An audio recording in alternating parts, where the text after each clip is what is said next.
Hello, fellow book-loving friends. My name is Dee Armstrong. I write romantic suspense that leaves a fingerprint on your heart.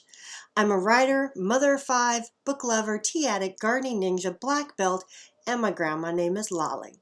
We're springing into April and sunshine is in the air. My motto for April is sprinkle in some magic. For me, sprinkling in some magic means writing words with power and punch that create a vision or a movie in the reader's head of what's happening in my book. But I'm hoping it does more than that. I'm hoping that my words touch the reader right here in the heart. With my loved ones, sprinkling in some magic means connecting with my family in meaningful ways through calls, time together, conversations, and texts. Sprinkling in some magic in my home by creating a happy environment where you can feel there's a change in the air. It's soulful stuff like putting out Easter decorations. Simple stuff like getting ready to color eggs, cleaning up the flower beds, enjoying the bright, pretty colors of plastic eggs. Spring is a new beginning, a fresh start for all of us. And I hope magic is being sprinkled around you right now. I hope that you are feeling relief not only from the grip of winter, but of COVID. For me, sometimes I have to mentally separate myself from all that guck that came with COVID. I have to separate it from my brain to find happiness in my day. Sometimes it works for 10 minutes, sometimes it's an hour, sometimes I can forget about COVID and all the rigmarole that came with it for a whole day. That is the magic that I'm wishing for you. This April and from now on, I wish for you a path back to normal. Outside, nature is sprinkling magic around us with the buds in the trees and the sun warming the earth and the daffodils blooming. The stalks of my peonies shot up the length of a ruler in one day, and the promise of a new beginning is all around us. Take time to enjoy the magic being sprinkled around you. My Trendsprings trilogy, as you know, is sprinkled with love, mystery, and magic. And I have 2 pieces of exciting news about the Trendsprings trilogy. First, Haunted by Amethyst. Let me get my Vanna on. Haunted by Amethyst is now available in audiobook, wherever audiobooks are sold and in libraries in audiobook. And I have a 15-minute audio sample in the newsletter just for you. Second, the Trendsprings trilogy, which, as you know, is Visions of Emerald, Sleepwalking with Ruby, and Haunted by Amethyst, will all be available for free in Kindle Unlimited from April 1st to December 31st. I've had a lot of KU readers ask me to make my books available to you. You asked and I listened. Don't worry, if you are not a Kindle Unlimited subscriber, you can still read my trilogy or listen to the trilogy wherever paperbacks and audiobooks are sold. Only the ebooks, or I guess digital books as they're called, will be in Kindle Unlimited during this time. I know many of you are excited, and thank you for reaching out to me and asking me to make my books to be available to you on your preferred platform. Also in the newsletter, you'll see a before and after of my office, going from writing in writer mode to writing while in lolly mode. As many of you know, I help out with watching my grandson, Mr. T. And his favorite place to be is on my lap and playing with my keyboard, which makes writing a little difficult sometimes. Also in the newsletter, you'll see my Employee of the Month. I'll warn you, it's getting harder and harder to select an Employee of the Month. But this is an employee that has supported me for a long time.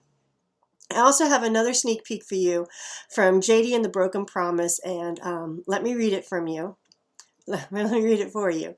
It's a rough draft sneak peek, and it's JD and the Broken Promise. This is the draft cover. Is not the final cover, but yeah, as you know, I make up these covers so that I have something to use and look at, and it builds the dream of the book in my head. But from the rough draft, JD and the Broken Promise, JD is hunting down a skip, someone who has skipped out on bail. And she's just supposed to give his location. Well, she notices in his truck that there's a little boy who shouldn't be there. She knows in her gut something is wrong. This little boy shouldn't be there. So she contacts the geezers, and she finds out that the skip is a pedophile, and she can't let him leave with that little boy. Well, the Skip has gone into the bathroom in this all-night diner, and for some reason, I decide that she must confront him in the bathroom. Not in the diner, but in the bathroom. And this is from that scene. If she kept him off her, she might have a chance.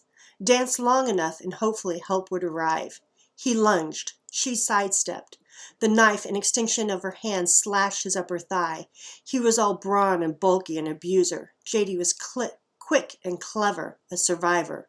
That's one for me, she said. His guerrilla roar was shake the trees loud and pounded on her chest. His hand swiped over her slice and blood reddened his fingertips. I'm going to make you hurt like you've never hurt before. His anger made him stupid. Stupid made mistakes. So I'm super proud of that passage, and I wanted to share it with you guys, my book-loving friends, as soon as possible.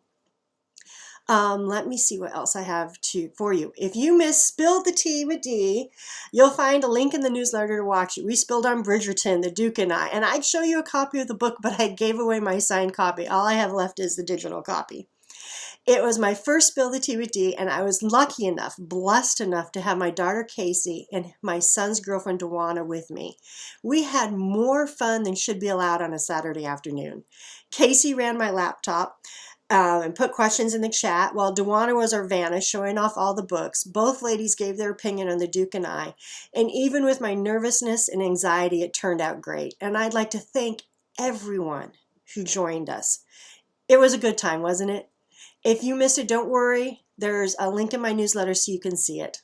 Our next Spill the Tea will be on a book from one of my all-time favorite authors, Nora Roberts. And I have to tell you, I think Nora Roberts did more for the romance genre than any other author. And I thank her for that. Well, Nora Roberts, or her pseudonym, J.D. Robb, and we are reading Faithless in Death on April 17th, 2 p.m. Eastern Standard Time. And one lucky participant will receive a signed copy of Faithless in Death by J.D. Robb. Oh, and you will also get that bookmark that just fell out. So I have that signed copy to give away. Then our book after that will be Lisa Gardner. Oops, sorry, my Vanna skills are off. Lisa Gardner, Before She Disappeared, on May 15th at 2 p.m. I am super excited about this one too. The reason I started Spill the Tea is that I wanted to grow as a writer. And one way to grow as a writer is to read great writing. So I selected books to read that I thought the authors were great. I thought I could learn something from them. And then I thought, okay, I learned something, but why just read them by myself? It would be more fun if I shared them with other people. So I started Spill the Tea. And I want to thank you for making the first Spill the Tea so successful. As I said, I was nervous. I had a pit in my stomach about doing it, kind of like that little pit in your stomach you get before you go to the dentist.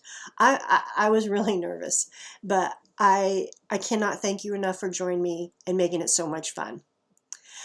Next item is, as always, school is never out for the pro. And if you're a writer or an inspiring writer, join me in a live webinar with Margie Lawson called The Fun and Power of Deep Editing. Or in April at Lawson's Writing Academy, you can join me at 2 classes that I'm taking, the Story Structure Safari and Deep Editing Masterclass. I'd love to learn alongside you. If you haven't already joined my Facebook group, Dee Armstrong's Book Loving Friends, here I chat with readers. You can join Spill the Teas live. We talk about everything books, and I spill on my books in progress. I share sometimes more than I really should share. You can do that with my Book Loving Friends on Facebook. And I think that's it for me for my author news. I hope that some magic will be sprinkled in your day. And as always, thank you for being a book-loving friend. Thank you for all your support. And as always, you will find me writing on the porch. Hugs. Bye for now.